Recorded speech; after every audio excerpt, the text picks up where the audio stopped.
were saying. Yeah. One of the worst naming conventions. I'm sorry to everybody on the team. Oh my god.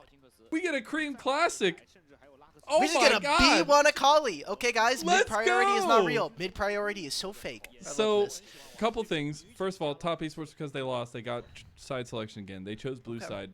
They grab the Creme Akali. They say, Creme, it is your time now. Because this guy, coming off of OMG, where he really made his name, he was the Akali player. He was kind of that melee mid style and trying to find a lot of pressure through him. When he came over to top esports, it wasn't the same. He was playing a lot more towards the team, trying to figure out what worked for them. And man, we just get the gauntlet thrown down. Speaking of, though, it is the insta bot lane lock-in of the MF plus the Leona.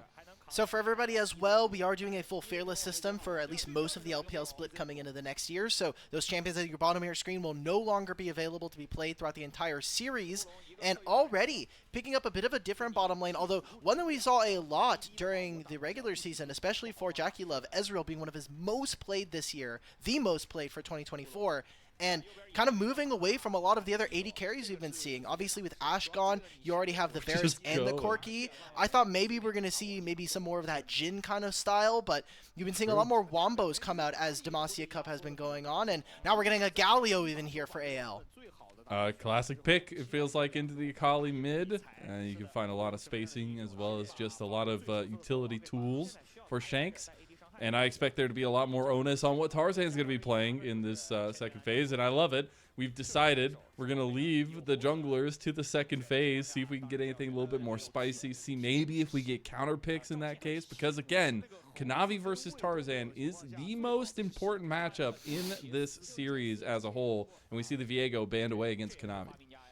I love this from AL as well. With the Galio, you have this as a potential flex going into top lane. There is no Rumble anymore, so we're less likely to see it in the top lane for Flandre, and especially when we're talking about specific matchups. Getting rid of the Renekton, however, starts to key me in on some different matchups we might be seeing for Flandre, as he's been someone that, at least in this tournament, a lot of the kind of Cassantes, we've gotten a little bit of that JC we were talking about as well, so maybe that's something that they are looking for.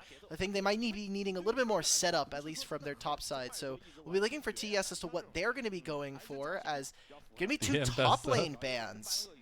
That's a pick, by the way, that I've not been a big fan of in Demacia Cup. We need to see some more people pick up some Mbessa games and see actual good things come out. So we are obviously going to get something very skirmish heavy, very Tarzan centric in this one. It is the Zinzao.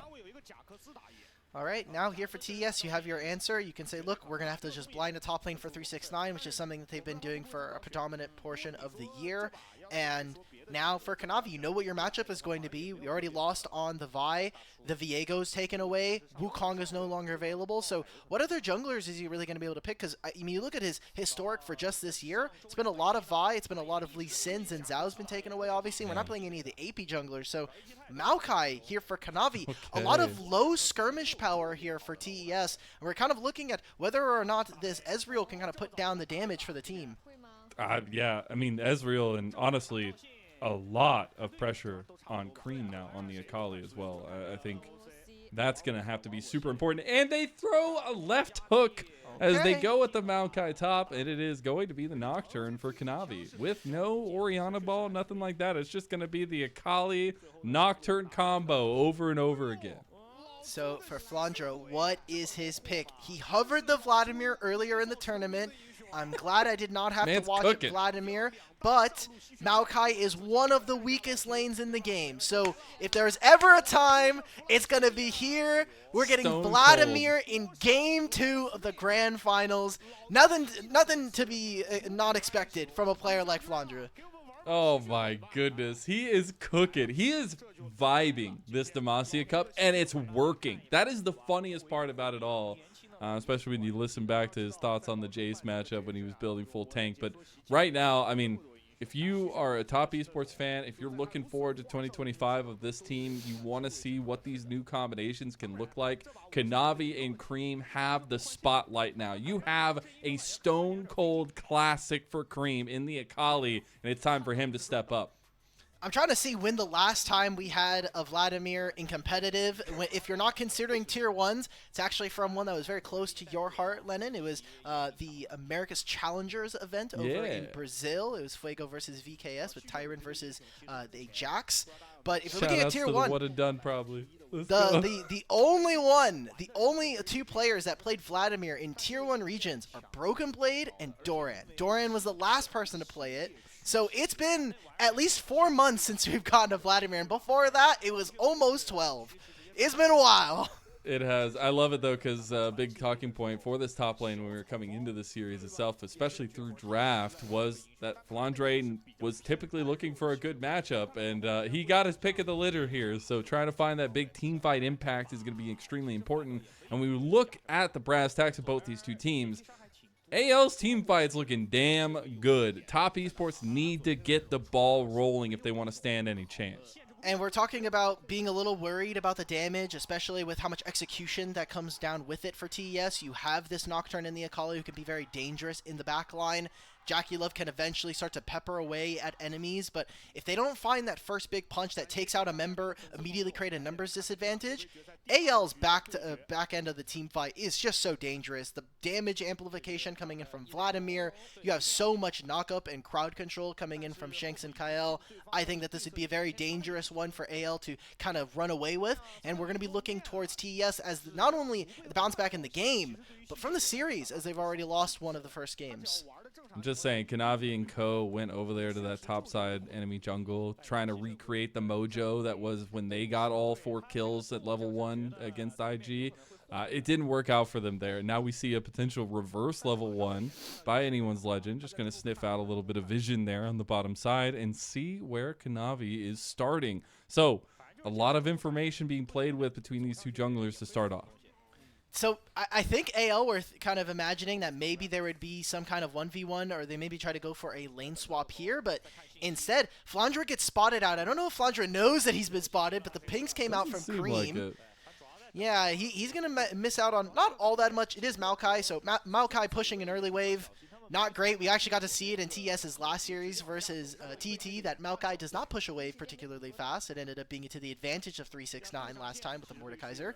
So it's going to be a great matchup, I think, for Flandre here, and you should be able to take advantage of the first early levels. This is one of the strongest or one of the weakest parts here for Vladimir. I do like that Top Esports opted into this kind of swapperoo at the last second, right? Not giving the Maokai something very maybe laid back a little bit to Kanavi, but knowing that they needed to get Kanavi off the ground running if they're going to have a chance against Tarzan and the control that he's going to be exerting around the map. Now, both junglers are going to be going top focused, at least at this point. We'll see if they want to stop off anywhere, but that's an important point to think about when Kanavi does need to kind of get going, especially once he hits that level 6 mark. And there was no vision that immediately spotted them out, but with the early ward that TES put around the topside Raptors, they should know, okay, Tarzan's going to be nearish enough to the top side. God. Wow, EDG Oddlet. So this is the one that I was looking for. 653 days. Yeah, it was against OMG the last time in the LPL that we got to see Vladimir. So it's been a while since we've gotten to see the Crimson Mage. I got some quick stats for you for Flandre. It is his 4th most played champion of his career, which is massive. But he has a sub 50% win rate, Alk. I don't know what to say. 46.2%. Speaking of, we're getting a little trade on the mid lane matchup, and this is exactly what Shanks wants. Creme has to trade his health bar early to try to get those minions. It's such a tough spot, I think, for Creme to play Akali. This was a B1 Akali immediately answered with the Leona. Man. Yeah, that's like a huge gauntlet. You got to be able to make it through. You have to expect, look, if they're going to play Galio, I still need to be able to have some kind of threat. So him and Kanavi need to have such an impactful part of this game. If either of them start to fall apart, I think you lose that 1-2 punch, and the game becomes very difficult. Because Galio, you can just build all this MR versus Creme, and Creme can never fight you in a side lane or even in the lane. But as long as one of you is ahead, I think maybe you can try to get away with circumnavigating their opponents and getting into that back line. And again, this is Creme's signature pick. His most played, but also what he really made his name on, finding a lot of wins through this pick in particular. So giving him the sticks here as part of one of those pillars we were talking about that Top Esports are starting to rebuild around. is a lot of onus. And you look to a year and a half ago, right? Even a year ago, they literally brought in Shie over this last year to give him mid-coaching. Shie is no longer part of the team. Creme has been let go and, flapping his wings alone. He needs to be able to have that strength to fly forward. I wondered how Creme was going to look without a meta where there was a lot of marksmen, because I think one of the parts of his game that kind of struggled was obviously the mages. He has some of these melee assassins. He was really good on the Tristana. He eventually was able to pick up stuff like the Corki and the Zeri later, but the mages is where I'm going to be seeing for whether or not Creme can really kind of pick it up. That's kind of like the Creme Azir. Obviously, Victor has been a big portion of the early game meta, or the early meta here coming into 2025, so I think if he can kind of round out his play with mages as well, we're going to be seeing a top-level mid laner here already kind of coming up through the ranks even. If you talk about that OMG roster, really kind of had that big splash year and a half ago, and now is finally, some of those pieces are really starting to kind of wake up. I'm really happy to see some of them at least find some good places to be. And we'll see if Creme continues to be a staple for top esports. Needs to be at least, but we are getting to the point where stuff's going to start getting contested. We have Dragon up and available. Grubs spawn in about 25 seconds. Level 6s very close. Speaking of, the solo laners are going to have it. It is going to be a contest here, looking like at the Grubs. And even with this ward from Kanavi, now they're able to find it. I think if you're TES, you not only need to win this fight, you need to be really creative, because you're going to lose mid-push versus this Galio. Vladimir literally can sit here, spam emote on your top laner, and it does not matter. The damage implication coming in from Vladimir ult is going to make it very difficult for TES. I really don't like this. They're going to try to get the collapse here. Maybe 369 can do the work here. They got the heroic entrance coming in, though, and he gets knocked up, flashing over the wall. Kanavi's in trouble now. You had first move from Flandre. You had Creme and Shanks fighting out of mid, but it's top esports that still want to go for the fight. This is bold, and I don't know if it's going to go the right way. We're getting trades back and forth at least. Shanks gets one of the kills. Now Creme is strutting his stuff.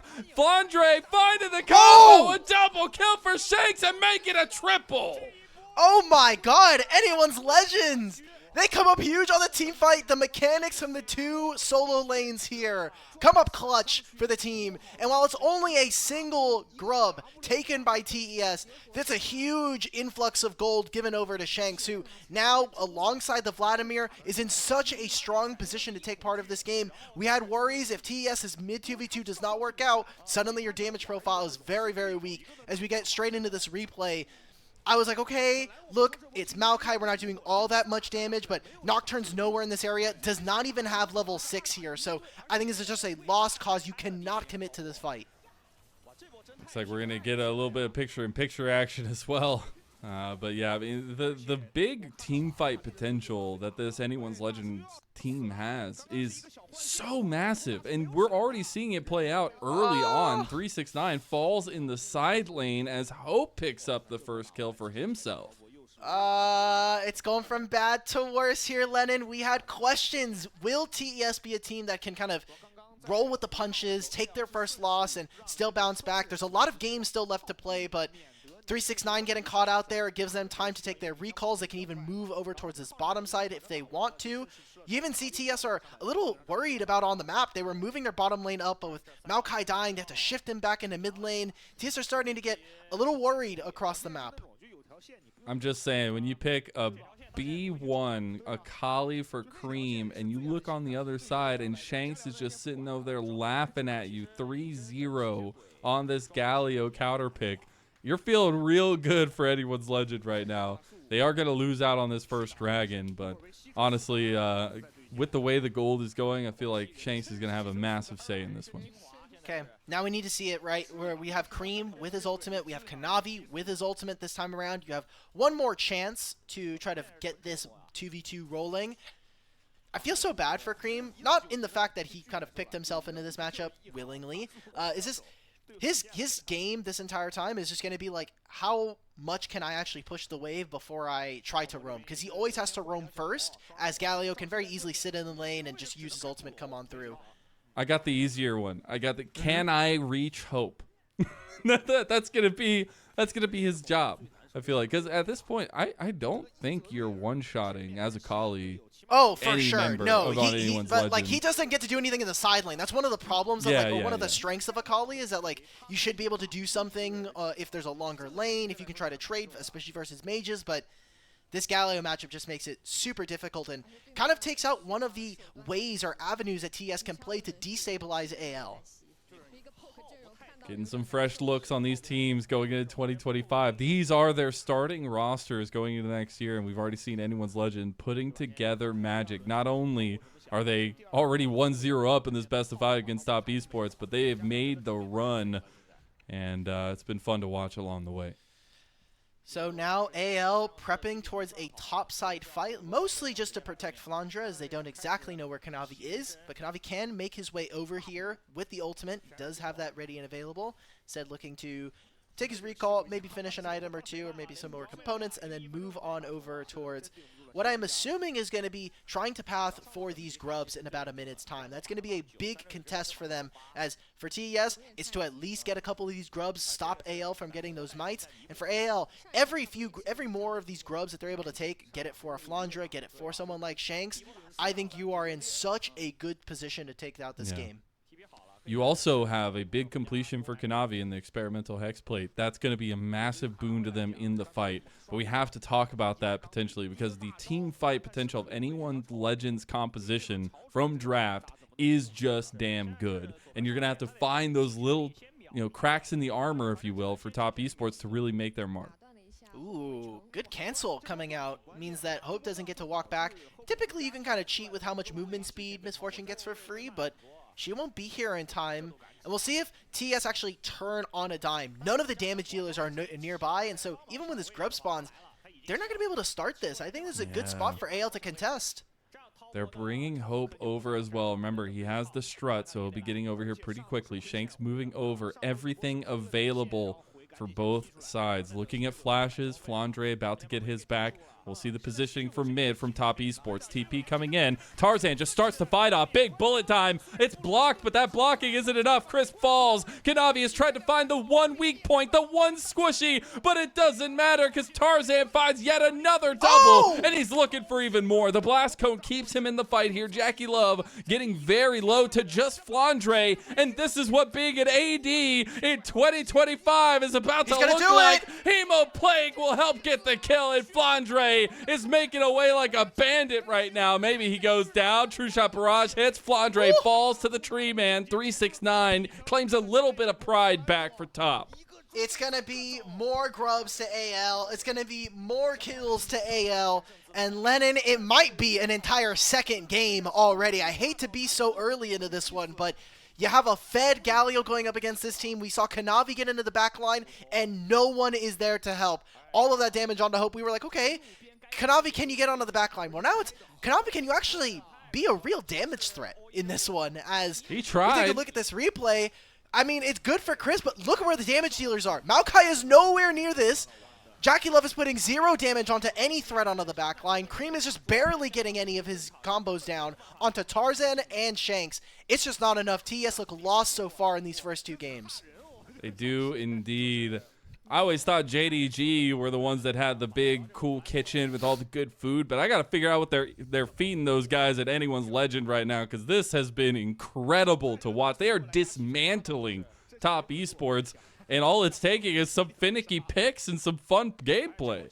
Yeah, it also just comes down to really smart play individually. I think that we talk about the bottom lane dive from game 1 with Flandre being able to outplay there, and then Hope and Kael playing the 2v2 incredibly, and then all of Tarzan's games so far right now in this series have just been spectacular. So I'm glad we're getting anyone's legends really ramping up. We talked about it earlier, but they're the only group stage team remaining here in the grand finals, and they've had all these games kind of iron out some of the kinks. I think that they still have some things to work on once we get further into LPL, but for a grand finals, for a best of 5 so early on into what is the 2025 split, I think there's a lot to be excited for fans.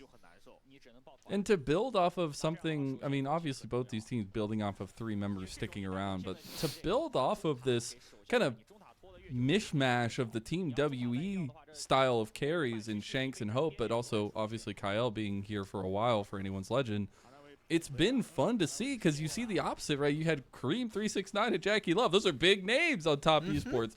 but anyone's legend with the influx of Tarzan and Flandre have solidified themselves in my eyes as a real contender. I also want to add for anyone's legends the fact that Shanks, Hope, and Kael have stuck with the project at least for a year, and I think this is a great reward for them as players that, for some of them, not necessarily reaching some of the high highs, for someone like Hope, previously even making it to Worlds.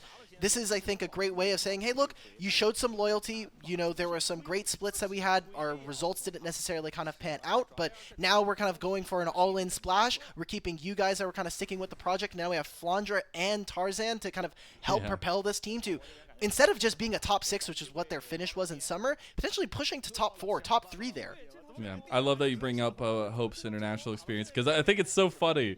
All these years down the road to see, 369 Kanavi crossing away against Hope here as Kanavi comes over and reunites with his brother 369, but they played together with Hope on that year where Hope really wanted to be kind of shot calling, leading AD carry. Unfortunately, things did not end out for that JDG, but that was the start of a massive legacy, or at least part of that legacy that JDG was carving out for themselves. Man, that Worlds run, every time I think about it, I'm so depressed. I'm like, dude, Hope is playing There's so a lot well. of them, bro. There's a lot of them. Hope is playing so well, and then I won't speak bad on him because he just retired, but there was some play going on in some of the other lanes that were just, it made me sad because Hope was playing incredibly at that Worlds, but hopefully he can continue that level of success coming into this next year, as now AL back out on the map. I mean, we've got 4 minutes to a Baron, 4 minutes until a Dragon. I don't think there's much to really do here on their side. They just need to be able to farm up. Thank you for showing us Galio builds. Yeah, we need to know the Galio combo. Nice. He pressed Q. Cool. That's he hit great. R, and then he W'd again.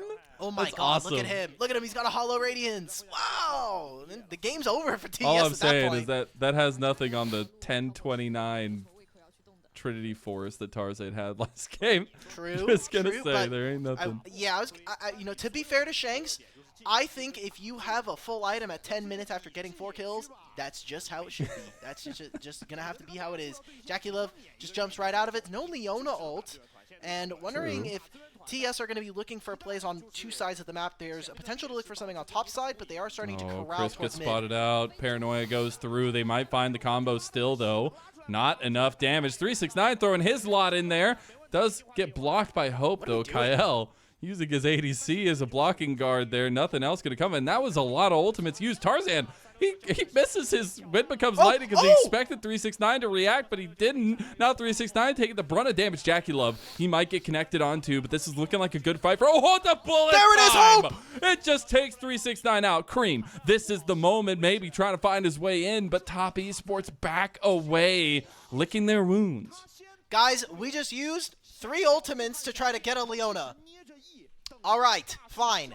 We traded our TP for Creme. We lose Flash on 369.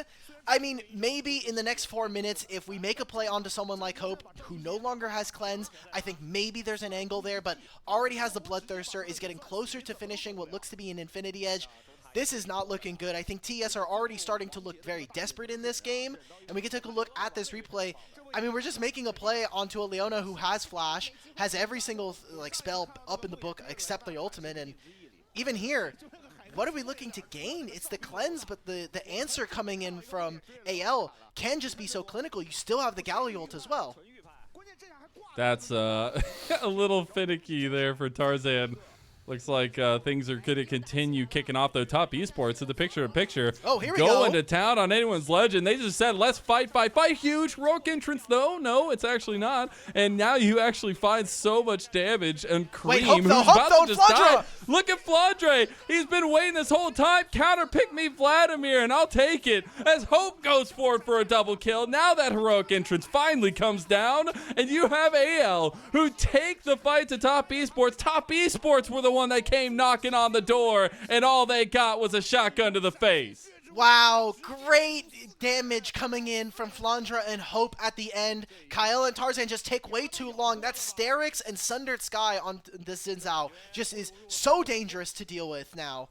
So anyone's Legends make a huge team fight win, especially right before the Dragon. This is going to be the big equalizer now, as yes, TS have just now lost basically 2 fights back to back, but it's those summoner spells that are missing, the ultimates that are no longer available. If TS are going to ever contest, I think you just got to keep on sending it. It's going to look rough. As we take a look at this replay, I mean, there's not much. It takes them so long to kill these 2 guys that suddenly now Flandre comes over the top of the huge Vladimir. Man! The 4-man Hemo Plague. Oh, beautiful. And part of anyone's Legend success does have to stem from, you know, we kind of have not been able to talk about it too much, but you were saying, what are they cooking over there?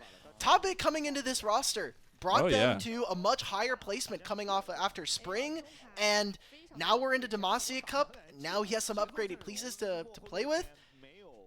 Anyone's Legends can cook, man. They're a team that's going to be very dangerous. Yeah, and you saw there in the picture-in-picture and then in live that the Rift Herald got used. I'm going to guess it went to timeout and then just unfortunately didn't even get a charge off. So things falling apart at the seams here for Top Esports, a team that even if they stumble here should be looked at as one of the top teams going for World Championship representation for the LPL.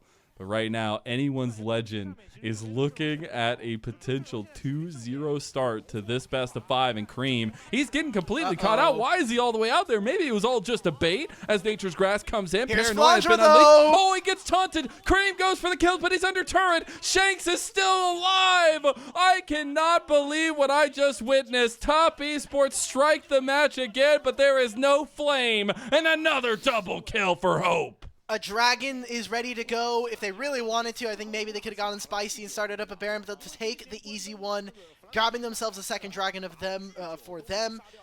Anyone's Legends just make it look easy. And Lennon, it just feels like a repeat of Game 1. Yes, there was no quadra-kill early on, but I mean, they are just making all these fights look easy. There's not enough damage coming in from TES. Yet again, we're just going to continue fighting, They're just going to take fights after fights. Kanavi realizes he can only be a light switch man as Hope claims another one. Just look at the KDAs of anyone's Legend. They're mid and bot 405, 605. Another Dragon goes the way of anyone's Legend. And they can do no wrong. And these are the kinds of moments that you get to see a preview of 2025, and you like what you're looking at for anyone's Legend, and you wonder what the continued buildup of these players playing together can really lead to. As Top Esports said, we never quit, and we're just going to keep on fighting as Creme is TP'd in.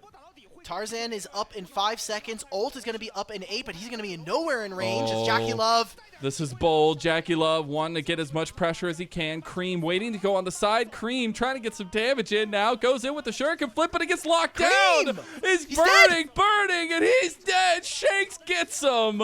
As in the end, Kael was looking for a sideway entrance. Here comes the paranoia. There's a 3-pointer in Kanavi's eyes. No way. But it's nothing but an air ball. As he goes down, Flandre goes wild, and Hope's looking for more. Overstepping a little bit, but still popping the shots, and he's making it rain. He's still alive. As it's Kael who takes the bullet for him, and now TP's coming in. Shanks doesn't want to give them an inch, doesn't want to give them any breathing room, and he claims another one. Who'd have thunk? I thought I was watching Faker play Galio. He's got another couple kills, and anyone's Legend are taking Top Esports to task. It's 8,000 gold. We had multiple teleports into that play. Kanavi ults in, doesn't get the kill on like 100 HP Shanks. Just wrap it up, boys. Let's go ahead and get to game 3 right here.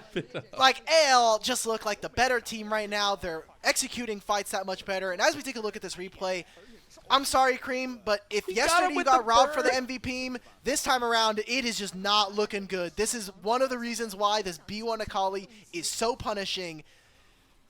I don't know, man. This game he lost his mind, man. He lost his mind. I don't know what it is, but like, there is no world. And again, the matchup is so difficult. Literally, I don't think any Akali player ever wants to ever play into a team comp like this, where you have so much spacing tools and so much go-get-em tools that you literally cannot play the game. And unfortunately for Creme, it's just looking worse and worse here, as a first pick was the choice for them.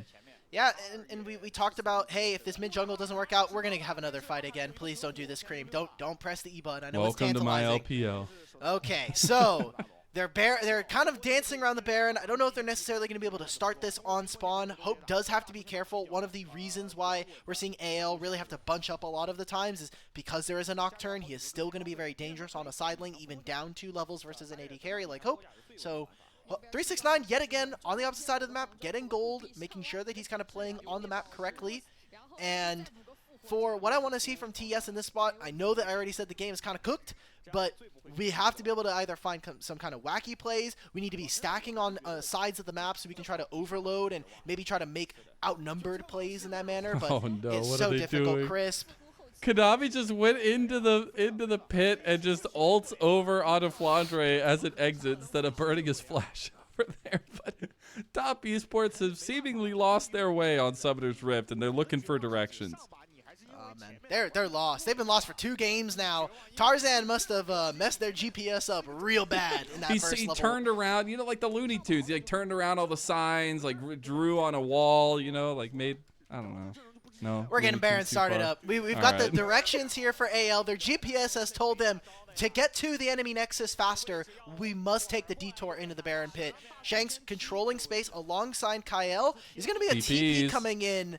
We don't know where Flandre is just in the middle of it right there. Kael on the other side. Heroic entrance coming away. Now big Nature's Grass coming across in the middle of it. Creme finally finds backline access. Is it enough, though, as the bodies are starting to fall? You got the big bullet time there. Anyone's Legend. They're fighting out, though, as Shanks is still alive. Hope is still kicking. He gets his GA popped. And now Tarzan, with almost full health, is getting chunked now by JackeyLove. He hits the concussive blows, and now that Steric's gauge gets popped. Tarzan going low. Shanks trying to step up, but he gets taken out now. Oh, maybe he gets stopped. He gets the double time. He gets the Winds of War. Can Hope do this, though? But it is. Hope gets one more, as now he's in a 1v1 against the JackeyLove. ADCs, the only ones that stand. You can say the JackeyLove, but Hope is putting damage down in these fights. And these 2 AD carries, JackeyLove obviously career-wise and internationally speaking, the well-known representative. But when you look at what this AL roster has been able to do in this series, I mean, Flandre, yeah, I was wondering where the TP was because I couldn't quite see it. There's just so much going on in this brush, and then this fight is all over the place. This is the part where, okay, it's looking good. There's no Galio ult.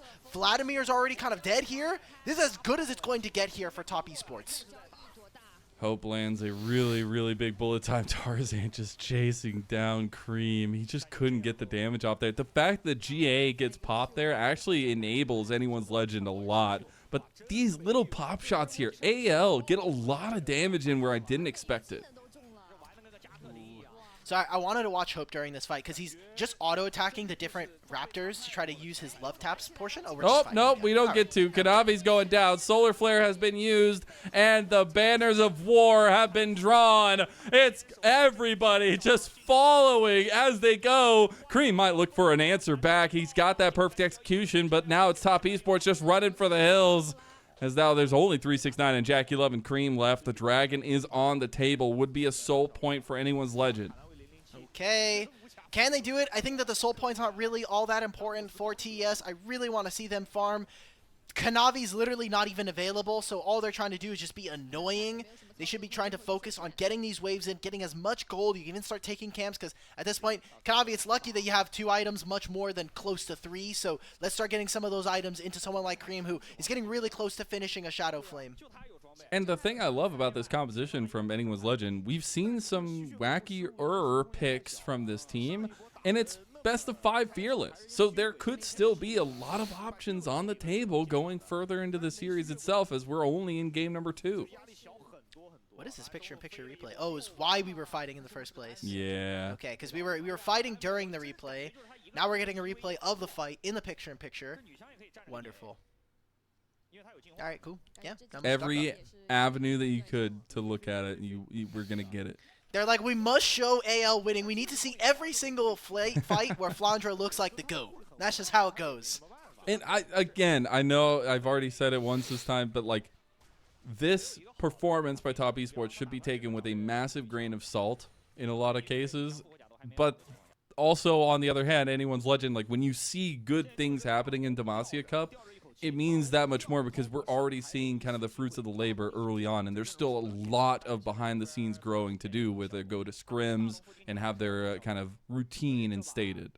at the end of the day, Demacia Cup is a preseason tournament to try to generate hype for teams going into LPL 2025. I'm sure that while winning a tournament would feel great for these guys, I don't want to belittle and take away anything from AL. I think that they've played this tournament incredibly well, and being able to beat a team like TES, they were a team that this entire last year did suffer from some problems of falling kind of short of making some pretty big splashes in internationals and falling randomly at times in series. So I want to see coming out from AL, they need to clean out the series. If we're going to see them take a 3-0, I want it to be looking pretty dominant. And for TES, if at any point we see some kind of signs from them of life, I think that's when the TS fans can get hyped. But the level of this roster should be indicative of a team we're looking to be top 3, top 4.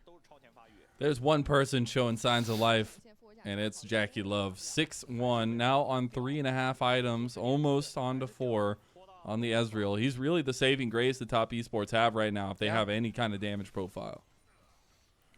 See if this Ezreal can actually get any real damage down. They're taking control of mid. Maokai split away from his team. Creme is currently sitting on a flank, trying to find angles into this fight. There are no wards quite yet, but Shanks is going to start moving on over and not going to contest any vision here. So while all this is happening, Creme is trying to at least move through, but he's also down now a level and a half. Level 16 here for Shanks, so level 3 of the ultimate. You're getting so much more tanky with every single level. Creme only just now finishing the second item. It's not looking great. Hope is also about to get his GA back online after it had fell, at least, words, in that last fight. And AL just take the upper hand and get a tier 2 turret in mid. All right, TES, are we going to play side lanes? It's going to be finally Creme here, taking the top tier 1. But we have not really seen them make that play. What we wanted to see from TES coming out from the draft was, hey, we have Maokai who can shadow. You also have this Akali who should be sitting in the side lane with a Nocturne in her back pocket, push out the lanes, collapse inwards towards mid, and hopefully Ezreal has peppered away at Hope in a way that makes it very make it easy for Kanavi to jump in, find and execute alongside a Braum or an Akali. But that has just not come to bear, and now we're doing this dance over the Baron. I think it's kind of not a great spot for TES to be putting all their vision, especially with the Dragon Soul potential being propped up here in a minute. Maybe they're looking to try to turn a team fight, a minor skirmish win into a Baron and snowball that, but trading this for the Soul is going to be a huge loss for them. Getting a little bit tankier for Kanavi as well as he completed the mask. We're going to get a startup of the Baron here. No vision by anyone's legend, no matter how far ahead they were. They did get it cleared out here. Winds of War go across. Top Esports still committing. Nature's Grass coming down. Creme has a massive flank. Going to be spotted out here now. Anyone's legend just want to go for the fight. Top Esports go for the Baron. They're going to find out 369. They take him down slowly but surely. But the question is, can the rest of Top Esports make it out alive? You have the back being completed right now by Creme. He will make it alive. Now Flandre and Shanks trying to find the angle onto JackeyLove. They just got to get one. He's under turret. Not going to have enough damage now. Creme is back in action. Bullet time across. They don't have the Unbreakable. That's a big taunt coming through from Shanks as well. They're tanking the turret, though. This is bad looks from anyone's legend. Although Shanks makes it out alive through his heroic entrance and Azanya's, as AL will push onto yet another tier 2 turret. They did lose the Baron.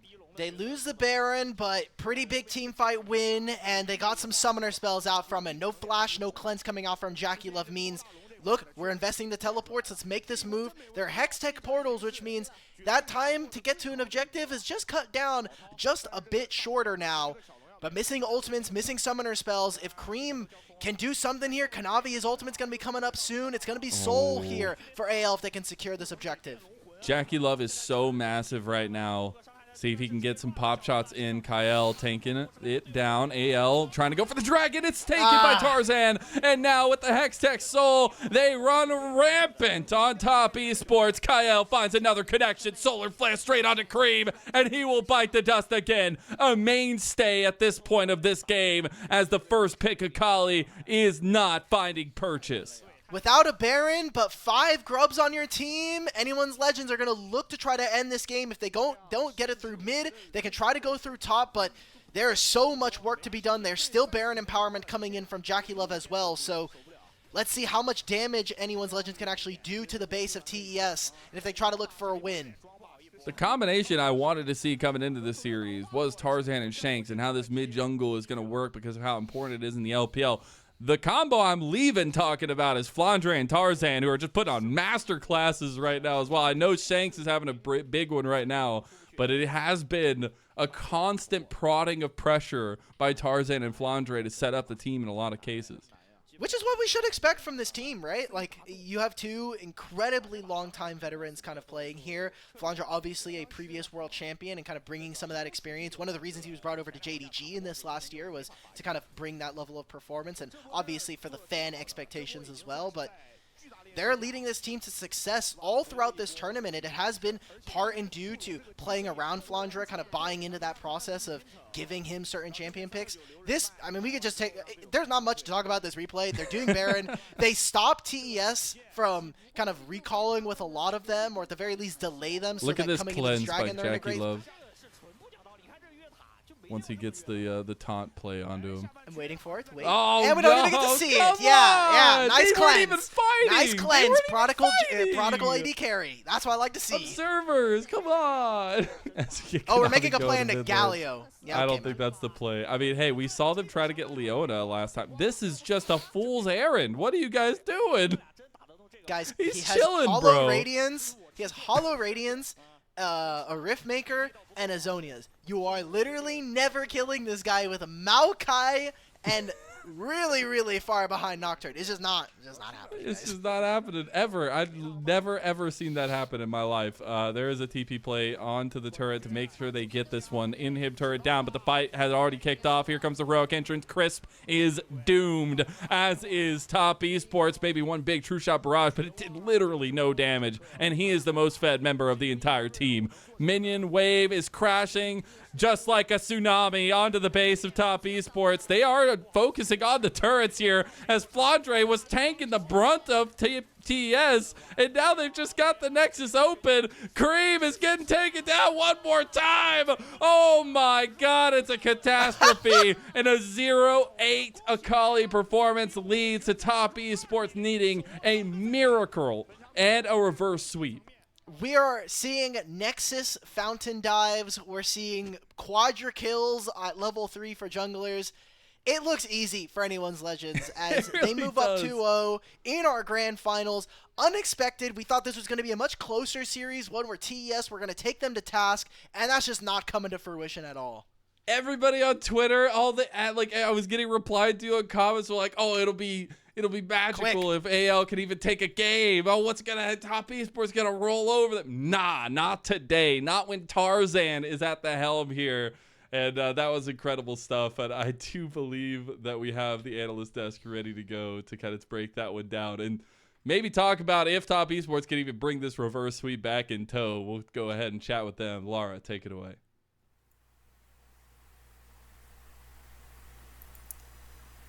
Thank you, Mazel. Top Esports, huh? Are they frauds? Welcome to my TED Not Talk. on top anymore. Probably not. Not but such on top. I really thought that Top Esports had a great composition. Like, if you look at the Right. right side, it was very early game focused. It was pretty hard to dive onto this Ezreal, and there was a lot of, like, mobility on the side of the Top Esports composition. So I thought if they could drag it into that late game and just avoid those, it was a non-ghost Vladimir, they had a very good chance of just being able to reset the team fight again and again with Nocturne, and then just kite the team fight out and then win with JackeyLove in the late game. Unfortunately, there was a very different early game that sort of happened that really changed the course of that. Yeah, I mean, they have Zhao Misfortune, which is the cheat code to most early games in League of Legends, right? AL, they used that, they punished it really effectively. You can see on the damage dealt here that this was a game about bot laners, and, Clement, as you mentioned, if they'd have been able to keep JackeyLove alive, and if they'd have just been able to coax a little bit more through toward that late game without losing so much, there's a very real possibility that JackeyLove could have done wonders. And there were a couple of fights where, that they definitely could have used JackeyLove, and he did pump out, as you can already see, monumental numbers. But it's worth mentioning as well that Hope didn't even die that game. He also had a stellar performance down on that bot side. And when you've been given the early game agency to then move into being such a carry for the late game, you can sort of tell how incredibly powerful this AL composition got to be and how well they synergized as well together. Absolutely. I feel like there is so much to talk about when it comes to this game. Top Esports, of course, did look like they were on kind of a rough patch in the beginning, but they also did show signs of fighting back. So I think it's a little bit unfair that I did call them maybe frauds before. But I wanted to bring up, maybe we can talk a little bit